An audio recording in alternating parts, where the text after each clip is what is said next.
Welcome to WAXO's overview of the new P&C Constitution. There are over 60 changes from the previous Constitution. Some of these are minor tweaks in rules, and some are more thorough explanations of previous rules, which eliminate ambiguity and grey areas. Then there are the major changes, and these will be covered in this short presentation. Many of these significant changes have originated from the requirement to align with new legislation, resolutions from WAXO conferences, and the tens of thousands of contacts the WAXO office has had with you, our affiliates. All changes, Q&As and interactive flowcharts can be found at our dedicated P&C Constitution website, newconstitution.education. We will begin with changes to some numbers that affect the basic operations of your P&C. First is the definition of what constitutes a small school. In previous constitutions, a small school referred to a school with a student population of 100 or less, based on daily average attendance. This has now been increased to 200 students. As many of our schools sit between the 100 and 200 student mark, and the number of students affects the quorum required for meetings, we believe this change will be a major benefit to the operations of these P&Cs. In addition, for P&Cs that exist at schools with a student population greater than 200 students, also known as a large school, the quorum for a general meeting has now been reduced from 10 to 8. So, this is how it looks under the 2019 P&C Constitution. All quorum numbers stay the same except for that of a general meeting in a school of greater than 200 students. We've only made a few changes to the numbers in this Constitution, but we're sure these will have a positive impact on how your P&C operates. P&Cs will now be asked to nominate their financial year. Before the new Constitution is tabled at a general meeting or special general meeting for adoption, the Executive Committee will need to meet and edit the Constitution to include the financial year. If your P&C has not changed its financial year at any stage in the past, then the default financial year for P&Cs will apply. This runs from the 1st of January to December 31st and coincides with the school year. P&Cs should not attempt to change their financial year. Rule 9.0.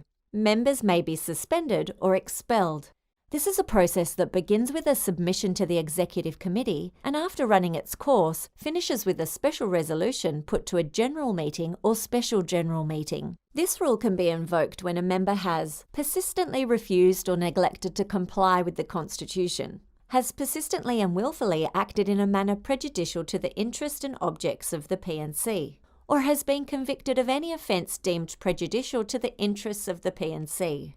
If the end result is a member has been suspended or expelled, they then have the right to begin the dispute resolution process. However, they will need to think carefully about the potential time and financial costs of doing so. The P&C should make sure it has tried a wide range of strategies before this rule is put to use. It is not WAXO's intention for this to be applied for trivial matters. There's an interactive flowchart on the Constitution website that shows the course of this rule. Rule 11 covers the Executive Committee. This rule is already in effect for P&Cs, as it was an immediate requirement once the Associations in Corporations Act 2015 became active in mid-2016. In WAXO's P&C Handbook, the Executive Committee nomination form includes a declaration that details the criminal convictions and financial positions, such as bankruptcy, that will exclude a person from holding a position on the executive. These are all detailed in Rule 11. The next major rule inclusion is the option to remove Executive Committee members from their positions. This was raised at WAXO's 2011 conference as part of the agenda item session, so its inclusion has been planned for a while. Though it seems similar, this is different from Rule 9. A member who is removed from the Executive Committee is not removed or suspended from the P&C. They are still a member of the association.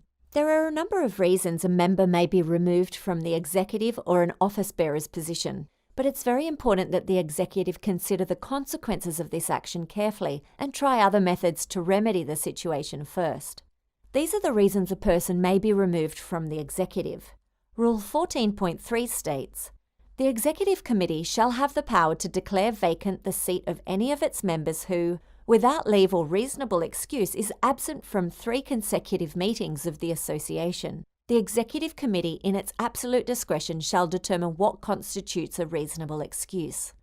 without reasonable excuse, willfully and persistently fails to perform the duties of the office as defined by the Constitution, have a criminal conviction relating to offences against children, theft, fraud or dishonesty, and they cease to be a member of the association.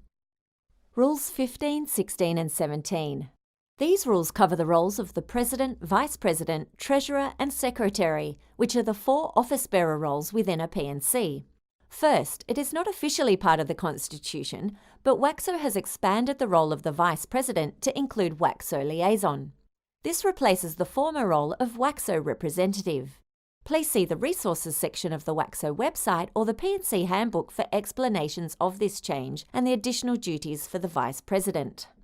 One of the changes to all of the office bearer roles is the requirement that all records and documents held by the office bearer be returned once the member leaves their position.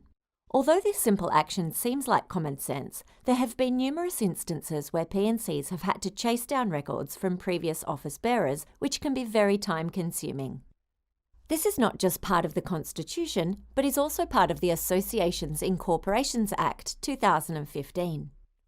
The majority of changes come under Rule 17, which is the role of the Treasurer. Some of these are making sure they count and sign off on all monies together with another member of the P&C, ensuring that if signatories have a direct relationship, that they don't co-sign transactions. The definition for a direct relationship can be found in the glossary of the Constitution. And ensure they comply and are up to date with their duties as an employer if the P&C has staff. Rule 17.10.3 is the requirement for the Executive Committee to make a declaration of solvency. Before each AGM, the Executive Committee will be required to meet and sign a solvency declaration. Solvency is an organisation's ability to be able to pay all debts when they are due and payable. If an organisation can't do this, then they are insolvent. An example of a possible insolvency is a P&C that has $3,000 in the bank but also has canteen suppliers' bills of $10,000 which are due in 1 week. They will not be able to pay them at the time they are due. This declaration states that the Executive Committee has every reason to believe the P&C is solvent. In order to do so, they must have a very sound understanding of the financial accounts. WACSO has created a solvency declaration template that is available on the Constitution website. In previous constitutions, subcommittees were not addressed in detail. In this new constitution, we've devoted a section to them. Included is the requirement that all subcommittees have a terms of reference. A terms of reference is a document that details the powers and composition of the subcommittee. Terms of reference templates for a variety of subcommittees are available on the WACSO website. Members who want to join a subcommittee need to be elected to the subcommittee. These must occur at a general meeting and be minuted. Subcommittees must produce a report from their meetings, which is presented at the next P&C meeting. This report should outline the discussions that took place at the meeting and include any recommendations that need to be moved and voted on at the general meeting. Another addition is the requirement for every subcommittee to have an executive member of the P&C as a member of the subcommittee. Separately, the P&C president is an automatic or ex officio member of every subcommittee. Rule 19.0 of the new Constitution details what an employee can and can't do as part of the P&C. This is different to and should not be confused with their job role or entitlements under industrial instruments or legislation. Employees are permitted to be a member of the P&C, but are excluded from being on the executive or being an office bearer. They may not be a signatory to accounts and will not have authority to employ staff. Whenever the P&C is considering a matter that covers their area of employment, the employee must declare the interest in the matter and remove themselves from the meeting for the period that item is being discussed. If the employee is part of a subcommittee that deals with their area of employment, for example, the canteen supervisor is part of the canteen subcommittee, they do so in an advisory capacity only and are not permitted to take part in debate or voting. A major change in this constitution is the financial reporting to the P&C, and this is covered in Rules 21 and 22. The Constitution has aligned with the Associations Incorporations Act of 2015. Most P&Cs affiliated with WACSO may not be required to do an audit. If a P&C has a total annual revenue under $250,000, they will only need to present detailed annual financial statements for approval at the AGM. For revenue between $250,000 and $1 million, a review is required. A review can be regarded as a lighter version of an audit. For revenue over $1 million, an audit will need to be carried out. Remember, these refer to revenue, and that refers to the total amount of money the P&C receives from all activities. This is very different to profit. Even if it's not required under the Constitution, any member at a general meeting can put forth a motion that the P&C conduct a review or audit for the year. If the P&C agrees by majority, then this must be carried out. WACSO encourages all P&Cs with annual revenue under $250,000 to at least conduct a review. This is still a higher level of accountability, but not as expensive as an audit. If a P&C conducts a review or audit, whether they are required to or not, they will need to get a person who is qualified to do so. A reviewer or auditor must be either a registered company auditor, an audit firm, or a current member of a relevant professional body, such as the Institute of Chartered Accountants, the National Institute of Accountants, or the Australian Society of Certified Practicing Accountants. If the P&C fails to carry out the required financial reporting, they may be referred to the Department of Mines, Industry Regulation and Safety by any member, including the principal. If the department believes there has been a breach of the financial reporting requirements outlined in the Associations Incorporation Act 2015, they have the power to investigate. Rule 24.0 covers the notice required for financial motions. P&Cs that were formed after 2012 had this rule added to their constitution, so should be familiar with the procedure.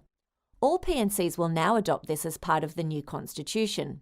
Previously, any motion, either financial or non-financial, could be raised in a meeting.